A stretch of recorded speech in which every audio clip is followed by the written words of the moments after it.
অনেক দর্শক শ্রোতা আসসালামু আলাইকুম। আজকের বিষয় হচ্ছে সেনা প্রধান ডক্টর ওয়াকারুজ্জামান জাতিসংঘকে বৃদ্ধাঙ্গুল দেখিয়েছেন। জাতিসংঘকে চোখে চোখ রাখিয়ে প্রমাণ করতে সক্ষম হয়েছেন তারা বাংলাদেশের উপরে অমানবিক নির্যাতন নিপীড়নের সাহায্য এবং বাংলাদেশে সন্ত্রাসী রাজত্ব মবের রাজত্ব করার সহযোগিতা করেছেন। সে বিষয়ে সংক্ষেপে আপনাদের সাথে শেয়ার করছি।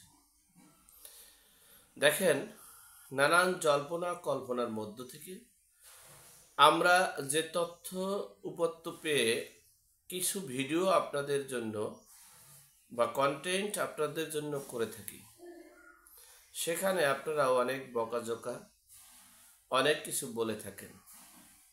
বাস্তবিক দৃষ্টিকোণ থেকে আপনারা আজকের গণমাধ্যমে আপনারা সব অনেক কিছু দেখতে পেরেছেন। সেখানে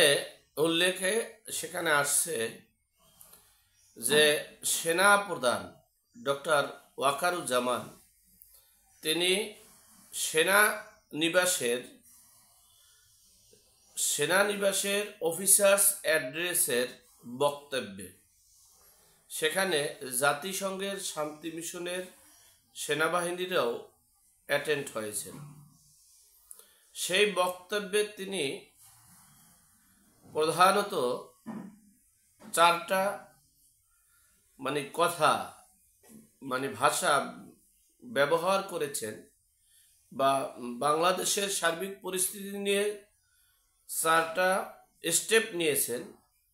সেই বিষয়ে সারাংশ আপনাদের সাথে শেয়ার করছি। প্রথম কথা হচ্ছে, তিনি বাংলাদেশের 10 মাস সেনাবাহিনীরা যে দক্ষতার সহিত অক্লান্ত পরিশ্রম করে যে দক্ষতার সাথে যে কার্যক্রম পরিচালনা করেছেন, এজন্য তাদেরকে ধন্যবাদ জ্ঞাপন করেছেন, সাধুবাদ জ্ঞাপন করেছেন, প্রশংসা করেছেন। দ্বিতীয় অপশন হচ্ছে, বাংলাদেশে এই চট্টগ্রাম বন্দর সেন্ট মার্টিন বিদেশিদের হাতে তুলে দেওয়া, করিডোর দেওয়া, এটা একটা নির্বাচিত সরকারের দায়িত্ব, এটা আমাদের দায়িত্ব নয়। এটা এই অন্তর্বর্তীকালীন সরকারের করার কোনো অধিকার নেই। 4 নম্বর হচ্ছে, বাংলাদেশে অবাধ এবং নিরপেক্ষ সর্বদলের সম্মতিক্রমে ডিসেম্বরের মধ্যেই নির্বাচন দিতে হবে। 5 নম্বরে হচ্ছে, গত 10টা মাস এই সেনাবাহিনী অভিভাবকহীনতায় ভুগছেন। একটা নির্বাচিত সরকার সেনাবাহিনীর অভিভাবক হিসেবে দায়িত্ব পালন করে। 5 নম্বর 6 নম্বর হচ্ছে লাস্ট, সেটাই হচ্ছে মূল আমার এই আলোচনার মূল বক্তব্য। তিনি এই অফিসার্স অ্যাড্রেসের যে বক্তব্য, সেখানে তিনি বলেছেন, জাতিসংঘ জুন জুলাইয়ের যে প্রতিবেদন দাখিল করেছে, সেখানে সেনাবাহিনীর কোনো মতামত নেওয়া হয়নি। আর এই মতামত না দেওয়ার কারণে সেনাবাহিনীর তরফ থেকে জাতিসংঘের কাছে জানতে চেয়েছিল, আর সেই জানার পরিপ্রেক্ষিতে জাতিসংঘ থেকে উত্তর এসেছে যে আমরা সেনাবাহিনীর সাথে যোগাযোগ করতে চেয়েছিলাম, কিন্তু আমাদেরকে ডক্টর মোহাম্মদ ইউনূস যোগাযোগ করতে দেয়নি। তাহলে স্পষ্ট বিশ্ববাসী, আন্তর্জাতিক মহল এবং দেশি বিদেশির সকল ডিপার্টমেন্টেরা স্পষ্ট ভাষায় বুঝতে পেরেছে, যেটা আমরা গত 8 মাসে সমালোচনা করেছি,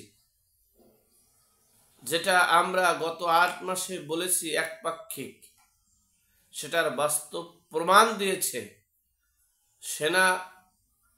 সদর সেনানিবাসের অফিসার্স অ্যাড্রেসের বক্তব্যের মাধ্যমে, এবং বিশ্ববাসীও সেটা জানতে পেরেছে যে বাংলাদেশের তৌহিদি মব জনতা, মব সৃষ্টিকারী, এবং বাংলাদেশ একটা জঙ্গি রাষ্ট্রে রূপান্তরিত হোক, বাংলাদেশ একটা গাজার রাষ্ট্রে রূপান্তরিত হোক, সেই চক্রান্তে উঠে পড়ে লেগেছে জাতিসংঘ।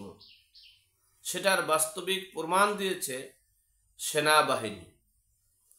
সুতরাং এখন বিশ্ববাসী সহ বাংলার আপামর জনগণ সহ সকল গণমাধ্যম এবং আন্তর্জাতিক কূটনৈতিক মহল সকলেই জানতে বুঝতে পেরেছে এই জাতিসংঘের প্রতিবেদনটি উদ্দেশ্য প্রণোদিত এবং এদেশের নির্বিচারে হত্যা, নির্বিচারে গুম, নির্বিচারে রাহাজানি, নির্বিচারে লুটপাট, নির্বিচারে দখলবাজি এবং নিরীহ মানুষদেরকে, মানে যারা অন্যায় অপরাধ করেনি তাদেরকে হত্যা মামলার সহযোগিতা, সকল অকর্মের সহযোগিতা করেছে জাতিসংঘ।